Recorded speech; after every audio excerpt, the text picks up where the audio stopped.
The story opens with John, who loves to spend time with different girls he meets at nightclubs. Though he has so many girls in his life, but he also loves to watch love movies.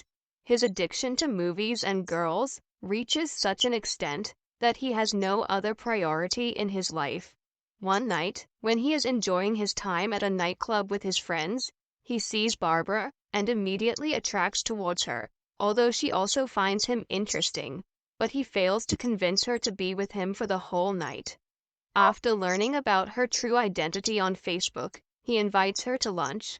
Although they are both attracted to each other, Barbara insists on a conventional long-term relationship that lasts more than a month without them spending the nights together. She advises him to enroll in night classes in order to obtain an office job outside of the hospitality sector, serving customers at a restaurant. John is a useless waiter who indulges her passion for romantic movies, which he typically writes off as an unattainable fantasy. Later, they meet with their parents, and John's parents fall in love with her right away. After a while, they start to enjoy their time together in the room, but John becomes dissatisfied just like with other women and goes to watch some movies in the other room while Barbara sleeps. Barbara enters the room and catches him, and she is shocked to find out that he is an addict of love movies and denies that he watches romantic films. When their relationship resumes, John still enjoys watching romantic movies, but he does so mostly outside of his apartment because Barbara is always there. Before a class, Esther, a middle-aged woman, catches him watching a video on his phone. She tries to apologize for the awkward moment when John saw her sobbing alone at the campus. John dismisses her politely.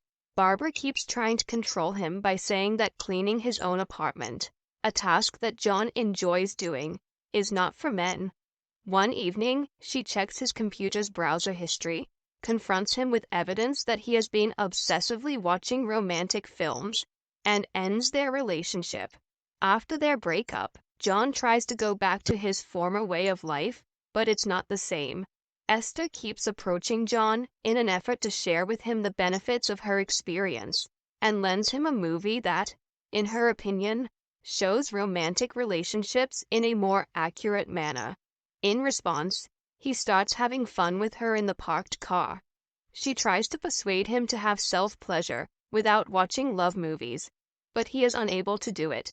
When he accepts her invitation to her house, she tells him that her son and husband died in a car accident 14 months ago. She gives him more advice on the necessity of love being a shared experience, and John at last finds love with her that doesn't make him want to watch romance films. Instead of John's weekly confessional about how much he loves movies and females, he now proudly proclaims that he hasn't watched any movies and has only had one experience with Esther that made him satisfied.